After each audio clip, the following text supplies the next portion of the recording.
Hello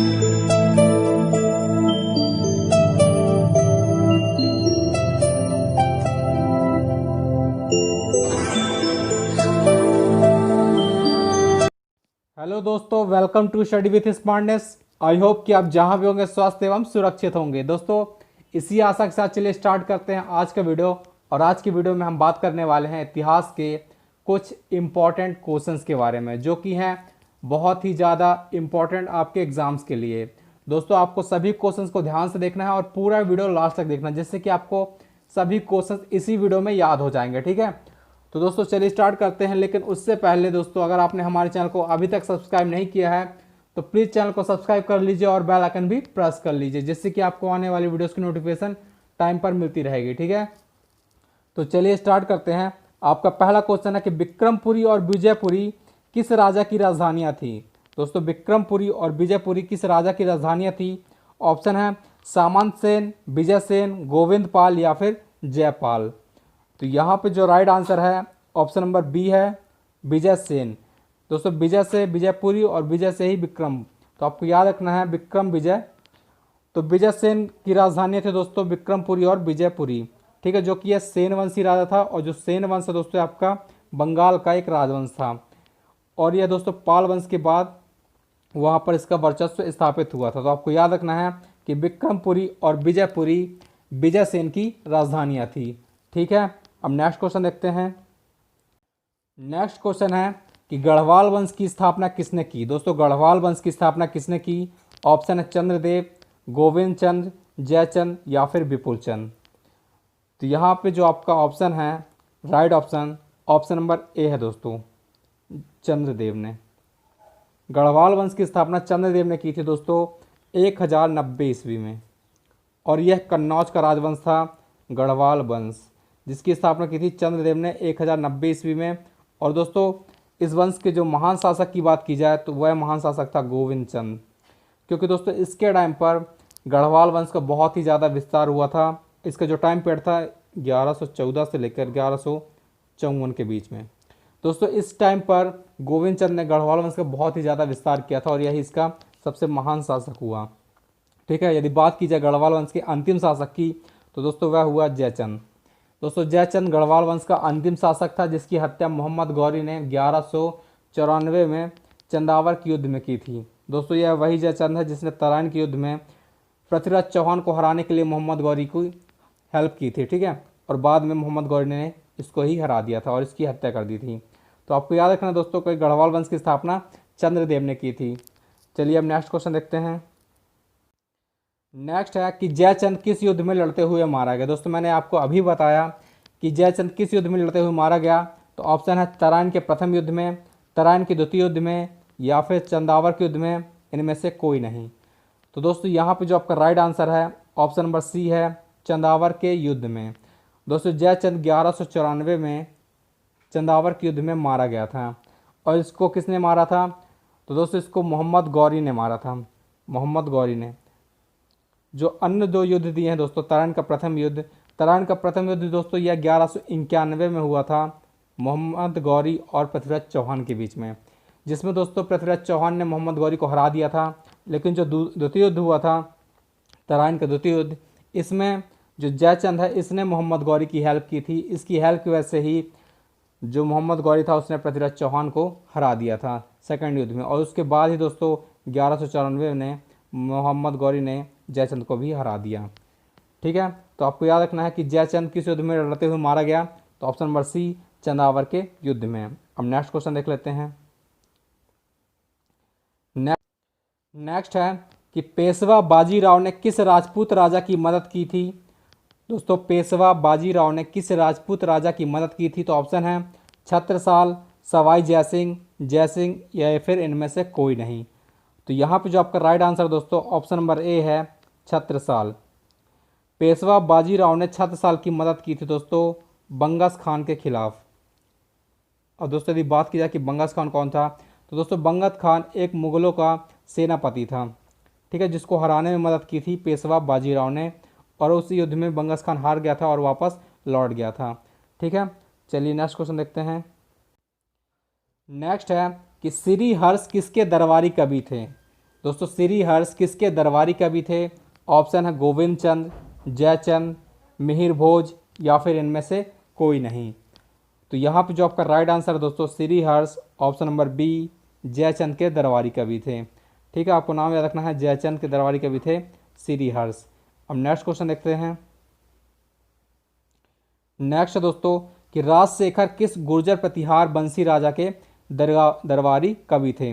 Rajshekhar किस गुर्जर प्रतिहार वंशी राजा के दरबारी कवि थे? तो ऑप्शन है महेंद्रपाल प्रथम, मिहिर भोज, नागभट्ट या फिर इनमें से कोई नहीं। तो यहाँ पे जो आपका राइट आंसर दोस्तों ऑप्शन नंबर ए है महेंद्रपाल प्रथम। जो राजशेखर हैं गुर्जर प्रतिहार वंशी राजा थे जो महेंद्रपाल प्रथम, उनके ही दरबारी कवि थे। दोस्तों राजशेखर की जो फेमस रचना थी वह काव्य मीमांसा थी। कौन सी? काव्य मीमांसा। ठीक है, आपको याद रखना है कि काव्य मीमांसा राजशेखर द्वारा लिखित एक प्रसिद्ध रचना है जो कि बहुत ही प्रसिद्ध हुई थी। चलिए नेक्स्ट क्वेश्चन देखते हैं। नेक्स्ट है कि जाटों का प्लेटो, दोस्तों जाटों का प्लेटो किसे कहा जाता है? ऑप्शन है सूरजमल, जवाहर सिंह, गोकुला, राजाराम। तो यहाँ पे जो आपका राइट आंसर है जाटों का प्लेटो, ऑप्शन नंबर ए, सूरजमल को कहा जाता है। ठीक है, तो आपको याद रखना है जाटों का प्लेटो सूरजमल को कहा जाता है। दोस्तों इसका जो टाइम पीरियड है वह 1756 से लेकर 1763 तक है। ठीक है, 1756 से लेकर 1763 तक है और यह भरतपुर में एक जाट राजा था। ठीक है दोस्तों, ये भरतपुर जो राजस्थान वाला हिस्सा है वहाँ पर ही इसका शासन था। चलिए नेक्स्ट क्वेश्चन देखते हैं आप। नेक्स्ट है कि गोकुला जाट ने औरंगजेब के खिलाफ विद्रोह कहाँ किया? दोस्तों गोकुला जाट ने औरंगजेब के खिलाफ विद्रोह कहाँ किया? ऑप्शन है मथुरा, आगरा, दिल्ली या फिर अजमेर। तो यहाँ पे जो आपका राइट आंसर है ऑप्शन नंबर ए है दोस्तों मथुरा। 1669-70 के बीच में दोस्तों गोकुला जाट ने औरंगजेब के खिलाफ विद्रोह किया था। दोस्तों यह विद्रोह मंदिरों को तोड़वाने और जो हिंदू महिलाएं थी उनके अपमान के खिलाफ था। ठीक है, तो लेकिन दोस्तों औरंगजेब ने इस युद्ध को दबा दिया था, लेकिन यह युद्ध जो विद्रोह था वह काफ़ी हद तक दबा नहीं था। लेकिन इसके बाद जो जाट थे उन्होंने सूरजमल के नेतृत्व में, आपको याद रखना सूरजमल के नेतृत्व में इन्होंने एक अलग साम्राज्य की स्थापना की थी। ठीक है, तो दोस्तों सूरजमल को जाटों का प्लेटो कहा जाता है, इसलिए आपको याद रखना है सूरजमल को, और इसके नेतृत्व में ही इन्होंने अलग साम्राज्य की स्थापना की थी। ठीक है, चलिए नेक्स्ट क्वेश्चन देखते हैं। नेक्स्ट है कि अरबों ने सिंध पर पहला आक्रमण कब किया? अरबों ने सिंध पर पहला आक्रमण कब किया? ऑप्शन है 710, 711, 712 या फिर 713 ईस्वी में। तो दोस्तों अरबों ने जो सिंध पर पहला आक्रमण किया था ऑप्शन नंबर सी 712 ईस्वी में। मोहम्मद बिन कासिम है दोस्तों जो पहला अरब था, उसने भारत के सिंध पर पहला आक्रमण किया था 712 ईस्वी में, और यहाँ के जो राजा थे सिंध के राजा दाहिर को हरा दिया था, और यह इनका पहला सफल आक्रमण था।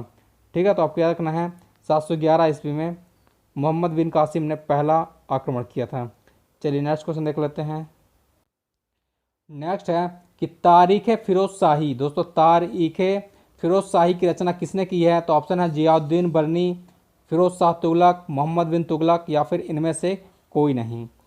तो यहाँ पे जो आपका राइट आंसर है तारीख़ फिरोज शाही की रचना ऑप्शन नंबर ए जियाउद्दीन बरनी ने की है।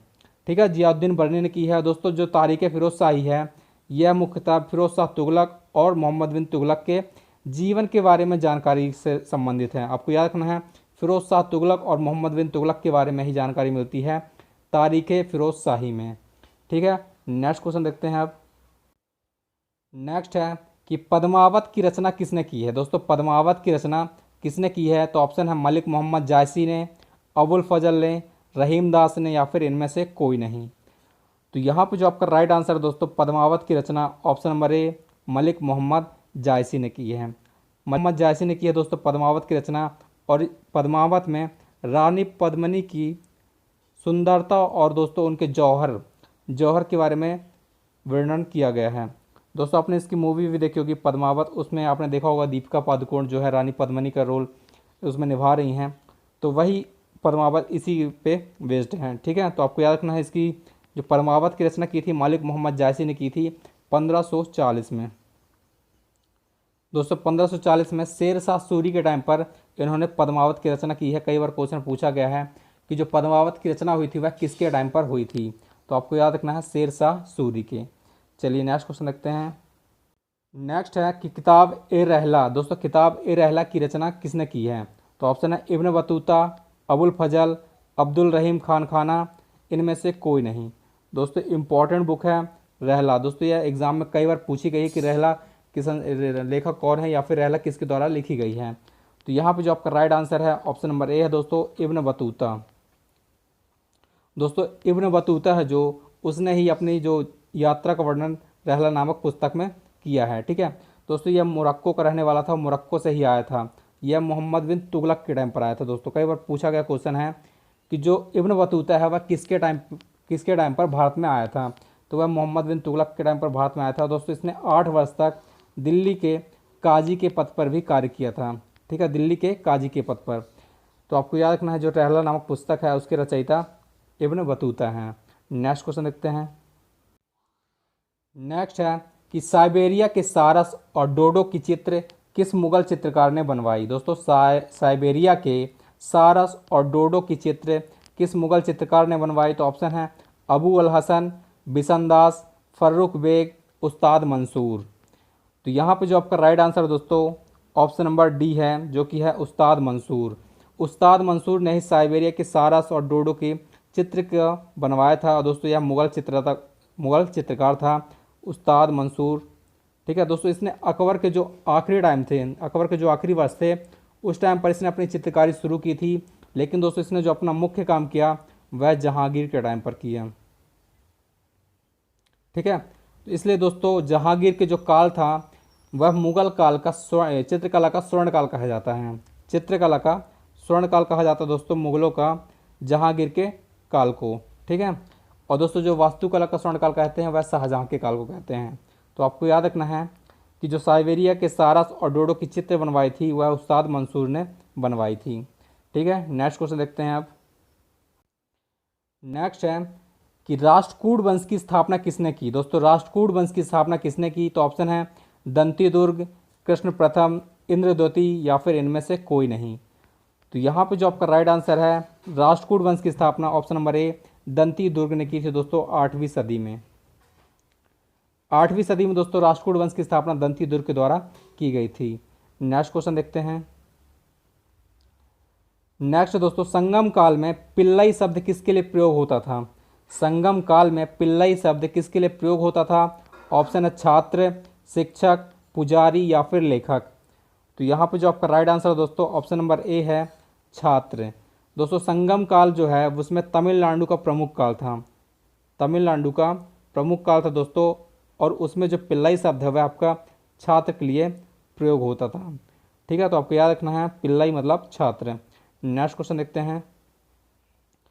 जूना खान किस राजा का असली नाम था। दोस्तों जूना खान किस राजा का असली नाम था, तो ऑप्शन है मोहम्मद बिन तुगलक, फिरोज शाह तुगलक या फिर नसरुद्दीन महमूद तुगलक, डी है इनमें से कोई नहीं। तो यहाँ पे जो आपका राइट आंसर दोस्तों ऑप्शन नंबर ए है, मोहम्मद बिन तुगलक का ही जो असली नाम था वह जूना खान था। ठीक है, तो आपको याद रखना है मोहम्मद बिन तुगलक, जूना खान। नेक्स्ट क्वेश्चन देखते हैं।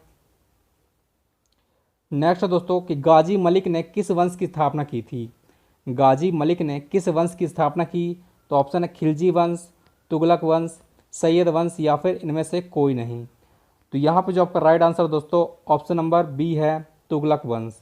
गाजी मलिक ने ही तुगलक वंश की स्थापना की थी। लेकिन दोस्तों इसमें जो नाम कई बार आता है गयासुद्दीन तुगलक, तो आपको याद रखना दोस्तों जो गयासुद्दीन तुगलक हैं उनका ही नाम गाजी मलिक था और उन्होंने ही तुगलक वंश की स्थापना की थी। ठीक है दोस्तों, जो खिलजी वंश है इसकी स्थापना जलालुद्दीन फिरोज खिलजी ने की थी, और दोस्तों जो सैयद वंश है इसकी स्थापना खिज्र खान ने की थी, खिज्र खान ने। ठीक है, चलिए नेक्स्ट क्वेश्चन देखते हैं। नेक्स्ट है दोस्तों कि अकबर ने विभिन्न टकसालों के कामकाज का केंद्रीकरण कब किया। अकबर ने विभिन्न टकसालों के कामकाज का केंद्रीकरण कब किया, तो ऑप्शन है 1568 में, 1570, 1572 या फिर 1574 में। तो यहाँ पे जो आपका राइट आंसर दोस्तों ऑप्शन नंबर बी है 1570 में। अकबर ने विभिन्न टकसालों के कामकाज का जो केंद्रीकरण किया था 1570 में किया था। दोस्तों टकसाल वो था जहाँ पे सिक्के बनाए जाते थे, ठीक है, उनका केंद्रीकरण किया था 1570 में अकबर के द्वारा। चलिए नेक्स्ट क्वेश्चन देखते हैं। नेक्स्ट है कि निम्नलिखित में से किस युद्ध में तोपों का पहली बार उपयोग हुआ। दोस्तों निम्नलिखित में से किस युद्ध में तोपों का पहली बार उपयोग हुआ। तो ऑप्शन है पानीपत का प्रथम युद्ध, पानीपत का द्वितीय युद्ध या फिर पानीपत का तृतीय युद्ध, और चौथा है खानवा का युद्ध। तो दोस्तों इसमें जो आपका राइट आंसर है ऑप्शन नंबर ए है दोस्तों पानीपत का प्रथम युद्ध। इस युद्ध में तोपों का पहली बार प्रयोग किया था बाबर के द्वारा। दोस्तों बाबर के द्वारा ही इस युद्ध में पहली बार तोपों का प्रयोग किया गया था और यह युद्ध 1526 में हुआ था बाबर और इब्राहिम लोदी के बीच में, ठीक है। इस युद्ध में दोस्तों बाबर ने इब्राहिम लोदी की हत्या कर दी थी और यहीं से मुगल वंश की स्थापना कर दी थी। इब्राहिम लोदी दोस्तों पहला शासक था, पहला सुल्तान था जो कि युद्ध लड़ते हुए युद्ध के मैदान में मारा गया था, ठीक है। तो आपको ये भी याद रखना है। चलिए नेक्स्ट क्वेश्चन देखते हैं। नेक्स्ट है कि सेन वंश की स्थापना किसने की। दोस्तों सेन वंश की स्थापना किसने की है। तो ऑप्शन है बल्लाल सेन, हेमंत सेन, विजय सेन या फिर सामंत सेन। तो यहाँ पे जो आपका राइट आंसर दोस्तों ऑप्शन नंबर डी है जो सामंत सेन। सेन वंश की स्थापना दोस्तों सामंत सेन ने की है और यह सेन वंश जो आपका है वह बंगाल का वंश था, ठीक है। दोस्तों सामंत सेन ही सेन वंश का संस्थापक था। और दोस्तों जो पाल वंश था बंगाल का, पाल वंश के बाद वहाँ पर जो विकसित हुआ वह सेन वंश ही था जिसकी स्थापना सामंत सेन के द्वारा की गई थी। नेक्स्ट क्वेश्चन देखते हैं आप। नेक्स्ट है कि निम्नलिखित में से कौन सा डेक्कन क्षेत्र में गुरिल्ला युद्ध का अग्रणी माना जाता है। दोस्तों निम्नलिखित में से कौन सा डेक्कन क्षेत्र में गुरिल्ला युद्ध का अग्रणी माना जाता है। तो ऑप्शन है शिवाजी, शाहजी भोसले, मलिक अंबर या फिर मालोजी भोसले। तो यहाँ पे जो आपका राइट आंसर दोस्तों कि डेक्कन वाले क्षेत्र में जो गुरिल्ला युद्ध का अग्रणी माना जाता है ऑप्शन नंबर सी है मलिक अंबर। दोस्तों मलिक अंबर ही गुरिल्ला युद्ध का अग्रणी माना जाता है डेक्कन क्षेत्र में, ठीक है। तो आपको याद रखना है मलिक अंबर। नेक्स्ट क्वेश्चन देखते हैं आप। नेक्स्ट है दोस्तों कि दीन इलाही धर्म को सर्वप्रथम किसने ग्रहण किया। दीन इलाही धर्म को सर्वप्रथम किसने ग्रहण किया दोस्तों। तो यहाँ पे जो आपका राइट आंसर है ऑप्शन नंबर ए बीरबल ने। दोस्तों जो दीन इलाही धर्म है इसको जो चलाया था या फिर इसकी शुरुआत की थी दोस्तों वह अकबर के द्वारा की गई थी, ठीक है। दोस्तों जो सभी धर्मों को इसमें आने की छूट थी तो इसको जो सबसे पहले अपनाया था वह बीरबल के ही मंत्री दोस्तों अकबर के ही मंत्री बीरबल ने अपनाया था, ठीक है। तो दीन इलाही को सबसे पहले अपनाने वाला सर्वप्रथम ग्रहण किसने किया तो बीरबल ने किया। चलिए नेक्स्ट क्वेश्चन देखते हैं आप। नेक्स्ट है कि औरंगजेब की मृत्यु के बाद हिंदुओं पर से जजिया कर किसने हटा दिया। औरंगजेब की मृत्यु के बाद हिंदुओं पर से जजिया कर किसने हटा दिया। तो ऑप्शन है फर्रुखसियर, जहांदर शाह, शाह आलम या फिर मोहम्मद शाह रंगीला। तो यहाँ पर जो आपका राइट आंसर है औरंगजेब की मृत्यु के बाद हिंदुओं पर से जिसने जजिया कर हटाया था वह है option number B Jahandar Shah. दोस्तों जहांदर शाह ने ही 1679 में हिंदुओं पर जजिया कर जो लगाया था उसको हटा दिया था। औरंगजेब ने लगाया था दोस्तों, इसको हटाया था जहांदर शाह ने। दोस्तों जो सबसे लास्ट में हटाया है वह मोहम्मद शाह रंगीला ने हटाया है और इसके बाद से दोबारा जजिया कर नहीं लगा है, ठीक है। तो आपको याद रखना है कि औरंगजेब की मृत्यु के बाद हिंदुओं पर से जजिया कर जहांदर शाह ने 1679 में हटाया था। चलिए नेक्स्ट क्वेश्चन देखते हैं। नेक्स्ट है कि भारतीय इतिहास में राजा बनाने वाला किसे कहा जाता है। दोस्तों भारतीय इतिहास में राजा बनाने वाला किसे कहा जाता है। तो ऑप्शन है सैयद बंधु, हुसैन परिवार या फिर इनमें से कोई नहीं। तो यहाँ पे जो आपका राइट आंसर दोस्तों राजा बनाने वाला जो कहा जाता है ऑप्शन नंबर ए सैयद बंधु। दोस्तों सैयद बंधु असल में दो भाई थे जिनका नाम था अब्दुल्ला खान और हुसैन अली। दोस्तों अब्दुल्ला खान और हुसैन अली दो भाई थे और इनको ही सैयद बंधु के नाम से जाना जाता था और यही राजा बनाने वाले भारतीय इतिहास के नाम में जाने गए हैं, ठीक है। दोस्तों सैयद बंधु जो थे अब्दुल्ला खान और हुसैन अली यह दोनों ही मेसोपोटामिया से आए थे, मेसोपोटामिया से आए थे और इन्होंने यह आके पटियाला वाले क्षेत्र में बस गए थे। ठीक है, पटियाला वाले क्षेत्र में। दोस्तों जब औरंगजेब की मृत्यु हो जाती है 1707 में, उसके बाद जो उत्तराधिकारी की लड़ाई होती है उनमें जो सैयद बंधु थे उन्होंने बहुत अहम रोल अदा किया है। इन्होंने ही दोस्तों बहुत सारे उत्तराधिकारी के जो क्षेत्र जो युद्ध होते थे या फिर कुछ में निर्णय लिया जाता था उनमें सैयद बंधु बहुत ही महत्वपूर्ण भूमिका निभाते थे, इसलिए इनको राजा बनाने वाला कहा गया है। ठीक है, इतिहास में राजा बनाने वाला। चलिए नेक्स्ट क्वेश्चन देखते हैं। नेक्स्ट है कि नादिर शाह के आक्रमण के समय मुगल राजा कौन था। दोस्तों नादिर शाह के आक्रमण के समय मुगल राजा कौन था? तो ऑप्शन है अकबर द्वितीय, शाह आलम द्वितीय, बहादुर शाह प्रथम या फिर मोहम्मद शाह। ठीक है, तो यहाँ पे जो आपका राइट आंसर दोस्तों ऑप्शन नंबर डी है, मोहम्मद शाह रंगीला। नादिर शाह के आक्रमण के समय जो मुगल राजा था वह मोहम्मद शाह रंगीला था। दोस्तों जो नादिर शाह इसने भारत पर 1737 में आक्रमण किया था, 1737 में आक्रमण किया था और इस टाइम पर जो भारत पर शासन था वह मोहम्मद शाह का था। ठीक है, तो आपको याद रखना है कि नादिर शाह के आक्रमण के समय मुगलों का राजा मोहम्मद शाह था। नेक्स्ट क्वेश्चन देखते हैं। नेक्स्ट है दोस्तों कि कश्मीर में शालीमार और निषाद बाग, कश्मीर में शालीमार और निषाद बाग किसने बनवाया? तो ऑप्शन है अकबर, जहांगीर, शाहजहां या फिर औरंगजेब। तो यहाँ पे जो आपका राइट आंसर दोस्तों ऑप्शन नंबर सी है, जहांगीर। कश्मीर के जो शालीमार और निषाद बाग हैं इनको दोस्तों जहांगीर के द्वारा ही बनवाया गया था। दोस्तों वैसे तो जो बाग हैं इनके लिए दोस्तों सबसे अधिक नाम जो आता है वह बाबर का आता है। ठीक है, लेकिन दोस्तों जो शालीमार है और निषाद बाग हैं इनको जहांगीर ने बनाया है। ठीक है, तो आपको याद रखना है शालीमार और निषाद, जो कि है कहाँ, कश्मीर में, जो कि प्रसिद्ध बाग हैं शालीमार और निषाद। ठीक है, चलिए नेक्स्ट क्वेश्चन देखते हैं अब। नेक्स्ट है कि इनमें से कौन अमीर खुसरो के गुरु थे। दोस्तों इनमें से कौन अमीर खुसरो के गुरु थे? तो ऑप्शन है मोइनुद्दीन चिश्ती, निजामुद्दीन औलिया, बख्तियार काकी या फिर इनमें से कोई नहीं। तो यहाँ पे जो आपका राइट आंसर दोस्तों ऑप्शन नंबर बी है, निजामुद्दीन औलिया। निजामुद्दीन औलिया ही दोस्तों अमीर खुसरो के गुरु थे, जो कि एक सूफ़ी संत भी थे। ठीक है, सूफ़ी संत थे निजामुद्दीन औलिया और यही अमीर खुसरो के गुरु थे। चलिए नेक्स्ट क्वेश्चन देखते हैं। नेक्स्ट है कि निम्नलिखित में से किसने सिरिभाष की रचना की थी। दोस्तों निम्नलिखित में से किसने सिरिभाष की रचना की? तो ऑप्शन है रामानुज, आचार्य, ज्ञानेश्वर, कबीर, सूरदास। तो यहाँ पे जो आपका राइट आंसर है सिरिभाष की रचना ऑप्शन नंबर ए, रामानुज आचार्य ने की थी। ठीक है, रामानुज आचार्य के द्वारा ही सिरिभाष की रचना की गई थी, तो आपको नाम याद रखना है सिरिभाष। ठीक है, चलिए नेक्स्ट क्वेश्चन देखते हैं। नेक्स्ट है कि सूरदास किसके शिष्य थे। दोस्तों सूरदास किसके शिष्य थे? तो ऑप्शन है बल्लवाचार्य, विट्ठलनाथ, रामानुजाचार्य, ज्ञानेश्वर। तो यहाँ पे जो आपका राइट आंसर दोस्तों ऑप्शन नंबर ए है, बल्लवाचार्य। दोस्तों बल्लवाचार्य के ही शिष्य थे सूरदास, जो कि एक कृष्ण भक्ति के कवि थे। कृष्ण के भक्ति के कवि थे दोस्तों सूरदास, और इन्होंने ही सूर सागर की भी रचना की है। Next question.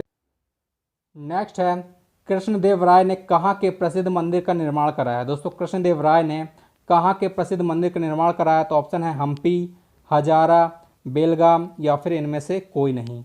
तो यहाँ पे जो आपका राइट आंसर दोस्तों ऑप्शन नंबर बी है, हजारा। कृष्णदेव राय ने हजारा के जो प्रसिद्ध मंदिर है उसका निर्माण कराया था। दोस्तों जो कृष्णदेव राय हैं वह विजयनगर साम्राज्य का सबसे महान शासक था। ठीक है, विजयनगर साम्राज्य का सबसे महान शासक था और इन्होंने ही हजारा के मंदिर का निर्माण कराया है। दोस्तों जो कृष्णदेव राय हैं इनका जो टाइम पीरियड है वो 1509 से लेकर 1530 के बीच में है।